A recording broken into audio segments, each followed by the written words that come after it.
Creed en sus profetas. Miércoles 11 de agosto 2021. Hechos 16. Timoteo acompaña a Pablo. Llegó a Derbe y Listra, y aquí había allí cierto discípulo llamado Timoteo, hijo de una mujer judía creyente, pero de padre griego. Él era de buen testimonio entre los hermanos en Listra y en Iconio. Pablo quiso que éste fuera con él, y tomándole, lo circuncidó por causa de los judíos que estaban en aquellos lugares, porque todos sabían que su padre era griego. Cuando pasaban por las ciudades, les entregaban las decisiones tomadas por los apóstoles y los ancianos que estaban en Jerusalén, para que las observaran.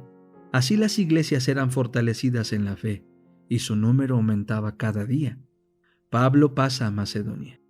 Atravesaron la región de Frigia y de Galacia, porque les fue prohibido por el Espíritu Santo hablar la palabra en Asia.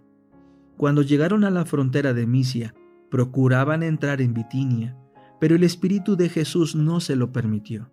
Entonces, después de pasar junto a Misia, descendieron a Troas, y por la noche se le mostró a Pablo una visión en la que un hombre de Macedonia estaba de pie, rogándole y diciendo: «Pasa a Macedonia y ayúdanos». En cuanto vio la visión, de inmediato procuramos salir para Macedonia, teniendo por seguro que Dios nos había llamado para anunciarles el Evangelio. Zarpamos pues de Troas y fuimos con rumbo directo a Samotracia, y al día siguiente a Neápolis, y de allí a Filipos, que es una ciudad principal de la provincia de Macedonia, y una colonia. Pasamos algunos días en aquella ciudad. La conversión de Lidia. Y el día sábado salimos fuera de la puerta de la ciudad, junto al río, donde pensábamos que habría un lugar de oración.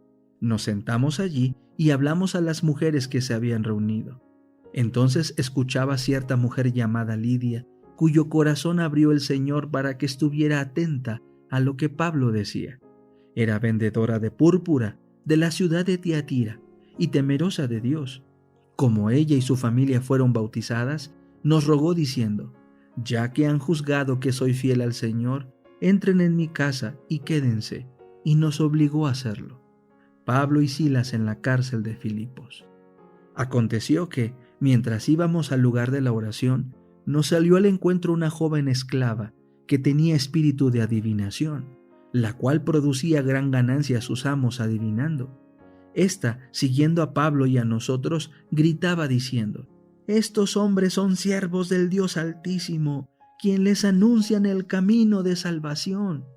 Hacía esto por muchos días, y Pablo, ya fastidiado, se dio vuelta y dijo al espíritu: «Te mando en el nombre de Jesucristo que salgas de ella». Y salió en el mismo momento. Pero cuando sus amos vieron que se les había esfumado su esperanza de ganancia, prendieron a Pablo y a Silas y los arrastraron a la plaza ante las autoridades. Al presentarlos ante los magistrados, dijeron: «Estos hombres, siendo judíos, alborotan nuestra ciudad.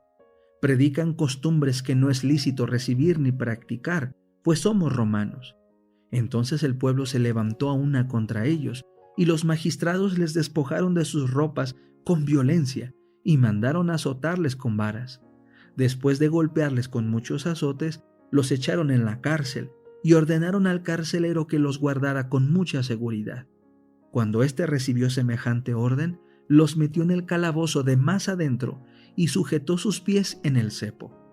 Conversión del carcelero de Filipos. Como a la medianoche, Pablo y Silas estaban orando y cantando himnos a Dios, y los presos les escuchaban. Entonces, de repente, sobrevino un fuerte terremoto, de manera que los cimientos de la cárcel fueron sacudidos. Al instante, todas las puertas se abrieron y las cadenas de todos se soltaron. Cuando el carcelero despertó y vio abiertas las puertas de la cárcel, sacó su espada y estaba a punto de matarse, porque pensaba que los presos se habían escapado. Pero Pablo gritó a gran voz diciendo: «No te hagas ningún mal, pues todos estamos aquí». Entonces él pidió luz y se lanzó adentro, y se postró temblando ante Pablo y Silas. Sacándolos afuera les dijo: «Señores, ¿qué debo hacer para ser salvo?». Ellos dijeron: «Cree en el Señor Jesús y serás salvo tú y tu casa». y le hablaron la palabra del Señor a él y a todos los que estaban en su casa.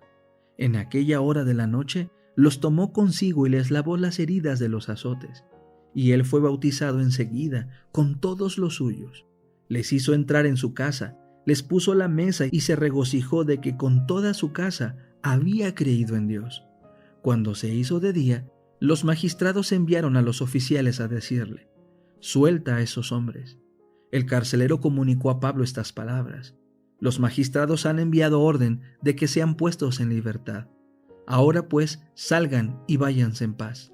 Pero Pablo les dijo: «Después de azotarnos públicamente sin ser condenados, siendo nosotros ciudadanos romanos, nos echaron en la cárcel y ahora nos echan fuera a escondidas.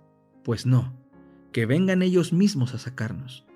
Los oficiales informaron de estas palabras a los magistrados, quienes tuvieron miedo al oír que eran romanos, y fueron a ellos y les pidieron disculpas. Después de sacarlos, les rogaron que se fueran de la ciudad. Entonces, después de salir de la cárcel, entraron en casa de Lidia, y habiendo visto a los hermanos, les exhortaron y luego partieron. La oración, capítulo 19. Las actitudes en la oración. Luego Salomón se arrodilló sobre la plataforma y a oídos de todo el pueblo elevó la oración dedicatoria, alzando las manos hacia el cielo. Mientras la congregación se postraba a tierra sobre sus rostros, el rey rogó: «Jehová, Dios de Israel, no hay Dios semejante a ti en el cielo ni en la tierra, que guardas el pacto y la misericordia a tus siervos, que caminan delante de ti de todo su corazón». El rey Salomón se puso de pie sobre una plataforma de bronce ubicada delante del altar y bendijo al pueblo. Enseguida se arrodilló y con las manos extendidas hacia el cielo, elevó una ferviente y solemne oración a Dios mientras la congregación se postraba con el rostro hacia tierra. Cuando terminó su plegaria, un fuego milagroso descendió del cielo y consumió el sacrificio. Vuestra mente os fue dada a fin de que sepáis cómo trabajar. Vuestros ojos deben vigilar las oportunidades que os son dadas por Dios. Vuestros oídos deben estar atentos para escuchar los mandatos de Dios. Vuestras rodillas deben doblarse 3 veces al día en oración sincera. Que vuestros pies corran en el camino de los mandamientos de Dios. Los ministros deben postrarse en oración antes de predicar. De acuerdo con la luz que me ha sido dada, sería agradable a Dios que los ministros se inclinaran tan pronto como suben a la plataforma y solemnemente pidieran ayuda a Dios. ¿Qué impresión haría esto? Habría solemnidad y temor reverente en el pueblo. Su ministro está en comunión con Dios. Se está encomendando a Dios antes de atreverse a presentarse ante el pueblo. Entonces la solemnidad descansa sobre el pueblo y los ángeles de Dios se acercan más. Lo primero que deben hacer los ministros al subir a la plataforma es fijar su vista en Dios y de ese modo decir a todos: «Dios es la fuente de mi fortaleza». Cuando el ministro entra, debe ser con una disposición solemne y digna. Debe inclinarse en oración silenciosa tan pronto como llega al púlpito y pedir fervientemente ayuda a Dios. ¿Qué impresión hará esto? Habrá solemnidad y reverencia entre los oyentes. Su ministro está comulgando con Dios. Se está confiando a Dios antes de atreverse a presentarse delante de la gente. Una solemnidad desciende sobre todos y los ángeles de Dios son atraídos muy cerca. Cada uno de los miembros de la congregación que teme a Dios debe también unirse en oración silenciosa con Él, inclinando su cabeza, para que Dios honre la reunión con su presencia y dé poder a su verdad proclamada por los labios humanos. Cuando se abre la reunión con oración, cada rodilla debe doblegarse en la presencia del Santo y cada corazón debe elevarse a Dios en silenciosa devoción. Las oraciones de los adoradores fieles serán oídas y el ministerio de la palabra resultará eficaz. La actitud inerte de los adoradores en la casa de Dios es un importante motivo de que el ministerio no produce mayor bien. La melodía del canto, exhalada de muchos corazones en forma clara y distinta, es uno de los instrumentos de Dios en la obra de salvar almas. Todo el servicio debe ser dirigido con solemnidad y reverencia, como si fuese en la visible presencia del Maestro de las asambleas.